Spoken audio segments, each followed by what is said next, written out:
Good morning बच्चों। आज हम कक्षा 8वीं का वसंत नामक पुस्तक का चौथा पाठ दीवानों की हस्ती को पढ़ेंगे। अब प्यारे बच्चों, इसमें क्या है, इसके कवि लेखक हैं भगवती प्रसाद वर्मा। इसमें कविता के माध्यम से आगे बढ़ने की प्रेरणा हमें दी गई है। हम दीवानों की क्या हस्ती है, आज यहाँ कल वहाँ चले, मस्ती का आलम साथ चला, हम धूल उड़ाते जहाँ चले।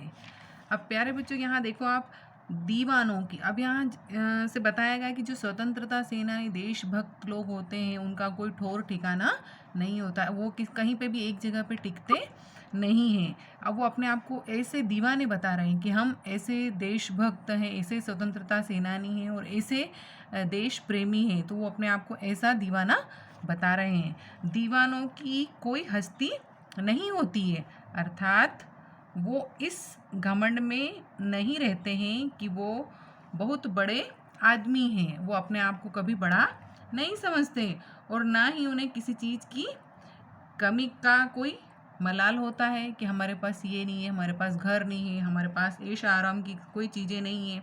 अब यहाँ कवि खुद भी एक दीवाने हैं, मतलब एक स्वतंत्र सेनानी हैं, वो देशभक्त हैं, तो वो अपने आप को दीवाना बताते हुए इस कविता को उन्होंने लिखा है। और बस अपनी मस्ती में मस्त रहते हैं। कौन मस्त रहते हैं? दीवाने। उनकी इस मस्ती और खुशी के आगे गम टिक नहीं सकते, उनकी परेशानियां कोई भी उनके आगे नहीं टिक पाती है और धूल की तरह उड़न छू हो जाती है। उनकी जो भी परेशानियां हैं वो क्या, धूल की तरह उड़न छू हो जाती है। आए बनकर उल्लास अभी, आंसू बनकर बह चले अभी, सब कहते ही रह गए अरे, तुम कैसे आए कहाँ चले। अब प्यारे बच्चों, इसमें कवि कहते हैं कि दीवानों की हस्ती में कवि ने कहा है कि दीवाने मस्त मौला लोग जहाँ भी जाते हैं वहाँ क्या करते हैं, खुशियाँ भर देते हैं। फिर जब वो उस जगह से किसी और जगह पे जाते हैं तो वे सब क्या हो जाते हैं, वहाँ के जो रहने वाले लोग वो नहीं जानते, उनको पता नहीं चलता कि ये लोग कब आए और कब यहाँ से चले गए। लोगों को उनके जाने का पता तक नहीं चलता है कि वे कब आए थे और कब हमारे साथ रहे, हमारे साथ खुशियाँ बांटी और हमें यहाँ से चले गए। और वो फिर वहाँ से क्या होता है, कवि कहते हैं कि कब आए और कब चले गए। इस प्रकार कह रहे हैं कि एक जगह टिक कर रहना उनके बस की बात नहीं या उनका स्वभाव नहीं है। उन्हें घूमते रहना पसंद है। किसे? दीवानों को। इसीलिए वो अक्सर अलग अलग जगह आते जाते रहते, कभी यहाँ कभी वहाँ। तुम कैसे आए और कहाँ चले गए, कभी यहाँ थे और कहीं और चले गए। किस ओर चले यह मत पूछो, चलना है बस इसलिए चले, जग से उसका कुछ लिए चले, जग को अपना कुछ दिए चले। दीवानों की हस्ती कविता में आगे कवि कहते हैं कि मुझसे मत पूछो कि मैं कहाँ जा रहा हूँ, मुझे तो बस चलते रहना है, इसीलिए मैं चले जा रहा हूँ। मैंने इस दुनिया का हर ज्ञान प्राप्त किया है, अब मैं उस ज्ञान को बाकी लोगों के साथ बांटना चाहता हूँ, इसीलिए मुझे निरंतर चलते रहना है। दो बात कही दो बात सुनी, कुछ हंसे और फिर कुछ रोए, छक कर सुख दुख के घूंटों को हम एक भाव से पिए चले। इन पंक्तियों में कवि कहते हैं कि वो जहाँ भी जाते हैं लोगों से घुल मिल जाते हैं, प्रेम भाव से रहते हैं, उनके सुख दुख बांटते हैं।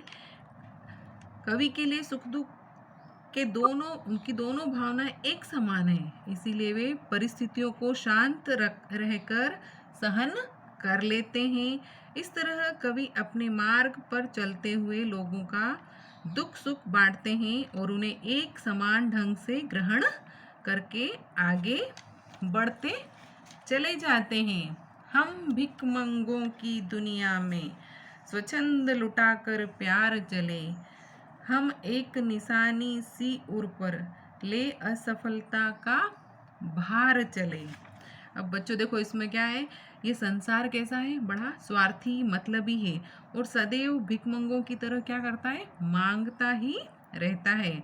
उसे देना नहीं आता है। किसे देना नहीं आता है? संसार को। जबकि दीवाने खुले दिल से अभावग्रस्त जीवन जीने वालों के बीच में अपना प्रेम लुटाते रहें, किंतु फिर भी स्वतंत्रता प्राप्ति के उद्देश्य से वे सफल नहीं हुए।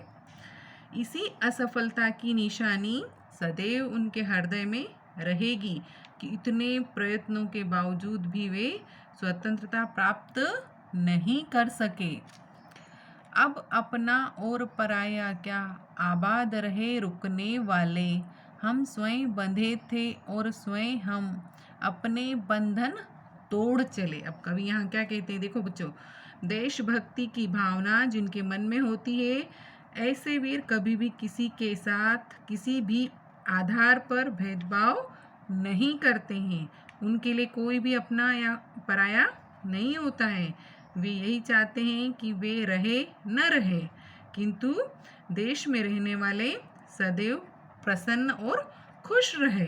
वे कहते हैं कि हमने अपने जीवन के लक्ष्य और बंधन स्वयं बांधे, स्वयं को बांधना निश्चय किया है। अब स्वयं ही अपने बंधन रिश्ते नाते तोड़कर बलिदान होने के लिए पथ पर आगे बढ़ रहे हैं।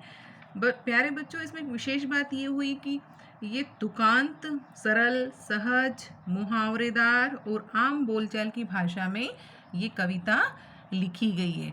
इसे आप बार बार पढ़िए, समझिए। Thank you.